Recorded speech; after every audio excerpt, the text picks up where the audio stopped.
Good afternoon. Welcome to the Midday Mull for Friday, the 7th of November.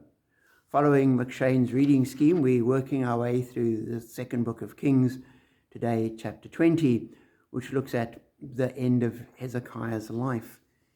In verse 20, we read about King Hezekiah.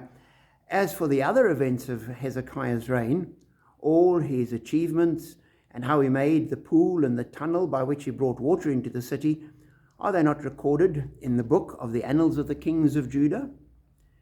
Hezekiah rested with his ancestors, and Manasseh, his son, succeeded him as king. And as I read that, I thought, here's a tiny little glimpse, an allusion to all the achievements that he had and how he built a pool and a tunnel and brought water into the city. In the Bible, we have no details about that. And therefore, in the 21st century, we would sometimes look and say, oh, the Bible is so thin on facts and details, we're not sure we can trust it.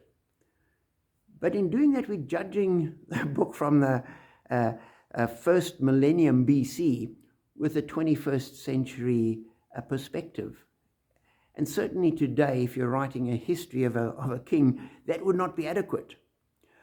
But the Bible wasn't written as a contemporary history as we would have today. It was written for specific points and for specific reasons, recording how God worked and what God was saying and what God was doing with the people. And as you read through the Old Testament, you realize it's all working its way to the Messiah. That's the whole point of it.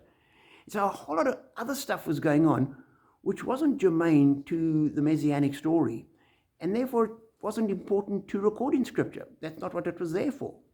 It happened, but wasn't significant. And so we must be careful of judging the Bible by contemporary standards. We need to look at it for what it is. And if we're judging it as a contemporary history, it falls woefully short. And therefore, you can't really trust it. But if you judge it according to the purposes for which it was written, to record of God's works and God's ways and God's dealing with his people, it is completely reliable, 100% reliable in what it was written for. And so we always need to bear that in mind as Christians, that we don't use the Bible as a history textbook per se. We don't use it as a science textbook. We don't use it as a psychology textbook or any of those other things. It's about God and his plans and his purposes. So hold on to that. And the second thought just is that our lives are so much bigger than just our church on Sundays, as was Hezekiah's. He had all sorts of other achievements. And as we go through life, we sometimes focus just on the religion and think it's only on Sundays and in our church life that God will be present. But he's not. He's present in all of our lives. And some of it will be evident on a Sunday and some of it won't be. But God is still present with us in everything. And so that for me is a reminder and an encouragement. Be blessed.